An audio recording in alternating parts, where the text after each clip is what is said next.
নমস্কার, people's voice নিউজে আপনাদের সবাইকে স্বাগত। পুরোপুরি গৃহযুদ্ধ আপনি একে বলতেই পারেন।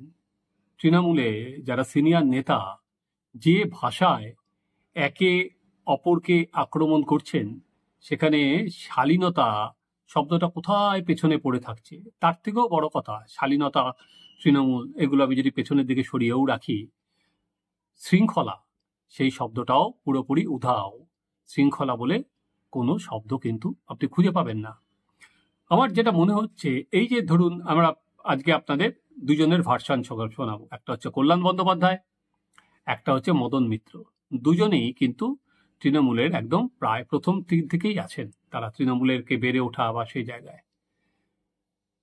এরা একে অপরকে যে ভাষায় আক্রমণ করছে সেটা কিন্তু ভাবনার অতীত, এবং সেখানে বিলো দ্য বেল্ট করছে, যেখানে শুনে আপনারা কি কনক্লুশনে পৌঁছাবেন। আগে আপনারা শুনুন ঠিক কল্যাণ বন্দ্যোপাধ্যায় কি বলছেন। তার তৃণমূলের কংগ্রেসের তো অনেকের বিরুদ্ধে করাপশনের চার্জ রয়েছে, তা তাদেরই তো এখন বেরিয়ে চলে যাওয়া উচিত। নারদার কেসে তো সৌগত রায়, ববি হাকিম দুজনেই ইনভলভ রয়েছে। কেন রয়েছে? মমতাজি দোষ নাকি এটা? মমতা বন্দ্যোপাধ্যায় যোগ্যতা নিয়ে প্রশ্ন তোলার ক্ষমতা কার রয়েছে?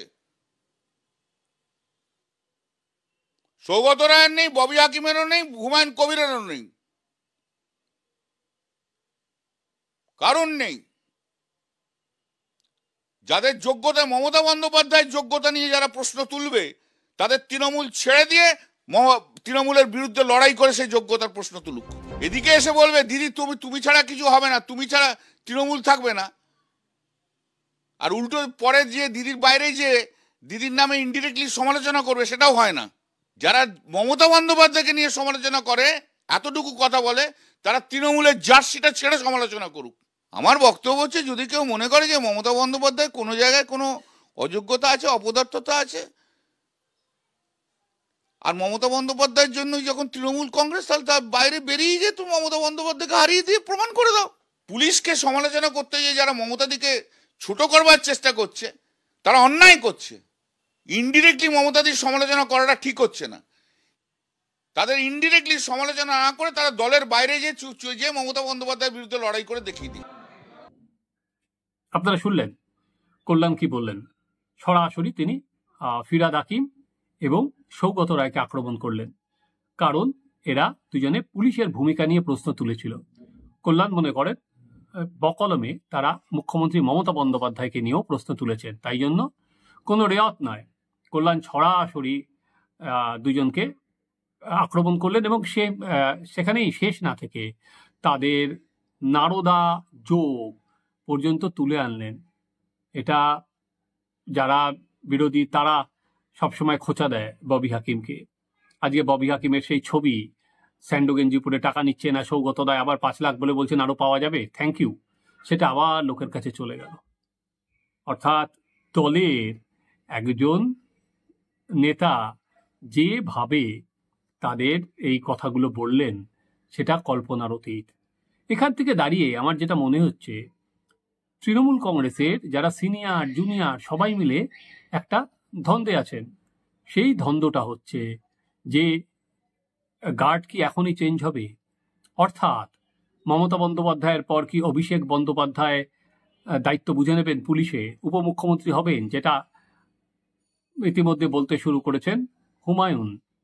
তো এই নেতারাও ধন্দে, এরাও বুঝতে পারছেন না কোন উইকেটটা ধরবেন, কাকে ধরে খেললে সুবিধা হয়। তাই জন্য যেমন ববি দুদিকই রাখতে গিয়েছিলেন। প্রথমে মমতা বন্দ্যোপাধ্যায়কে প্রথম দিন কলকাতা যখন কসবায় গুলি চলেনি আর কি, সুশান্তকে মারার জন্য চলে এসেছিল সুপারি নিয়ে, সেখানে ববি একটা বিশাল enough is enough, time to act বলে একটা মোটামুটি বিশাল ভাষণ দিলেন ববি, মনে হলো উনিই সব। তারপরেও উনি যখন বুঝলেন যে এটা হয়তো ওভারডোজ হয়ে গেছে, তিনি তখন সেটার জন্য আবার পরবর্তীকালে মমতা বন্দ্যোপাধ্যায়ের প্রশংসায় পঞ্চমুখ হয়ে গেলেন। তিনি আক্রমণ করলেন হুমায়ুনকে, যে মমতা বন্দ্যোপাধ্যায়ের ছবি ছাড়া যেত।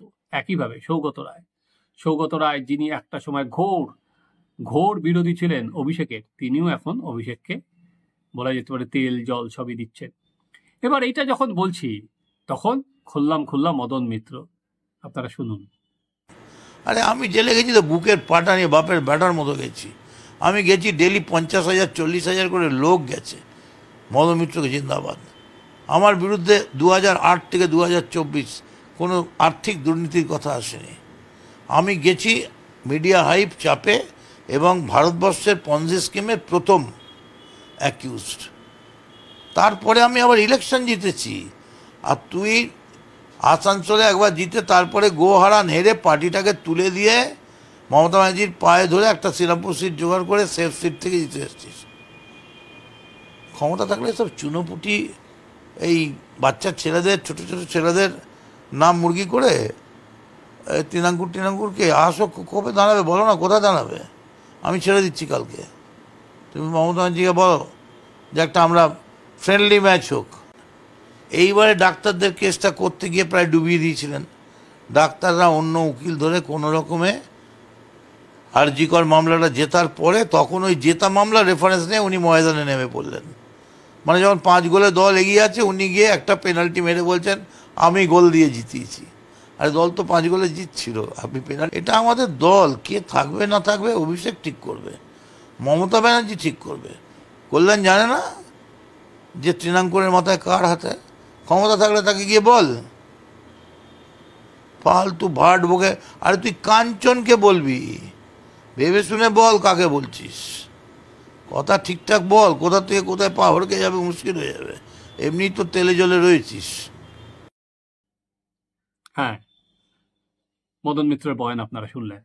সেখানে কল্যাণ সম্পর্কে কিছু কথা বলতে উনি বাকি রাখলেন না আর, এবং সরাসরি কল্যাণের বিরুদ্ধে দাঁড়াবেন সে কথাটাও উনি বলে দিলেন। কল্যাণ এবং মদনের মধুর সম্পর্কের বহু বলতে পারেন স্মৃতি আমার কাছে আছে, সেটা কোনোদিন আপনাদের বলবো। সেটা তখন সিঙ্গুর নন্দীগ্রাম পর্বে দুজনের কাণ্ড কারখানার কিছু সাক্ষী আমিও ছিলাম, কল্যাণ আর মদন মিত্রর। তো এখানে মূল যে জায়গাটা, যে পরপর নেতারা বলে যাচ্ছেন সিনিয়র জুনিয়র, কিন্তু কেউ কোনো লাগাম পড়াচ্ছেন না। কেন লাগাম পড়ানোর মতো অবস্থায় নেই? এর মধ্যেই তৃণমূল কংগ্রেস বলছে যে অনেক সাংগঠনিক বদল করবে। তো সাংগঠনিক বদলের পর প্রত্যেকেরই তো কিছু খুঁটি থাকে। অভিষেক বন্দ্যোপাধ্যায় যেমন বলেছেন যে এখানে একমাত্র হচ্ছে দক্ষতা, আনুগত্য মাপা হবে না, দক্ষতা মাপা হবে। তো এইসব কাণ্ডের পর দক্ষতা মাপতে গিয়ে আমি জানি না এই যে উৎসমুখ যেটা খুলে গেছে সেটা আরো কত দূর যাবে। শুধু দেখে যান, আর কিচ্ছু নয়। আরো একটা গান ছিল না অনুপম রায়, আরো গভীরে যাও, সত্যিই আরো গভীরে যাও। আপনারা দেখতে থাকুন আমাদের চ্যানেল সাবস্ক্রাইব করুন, আপনাদের মতামত জানান।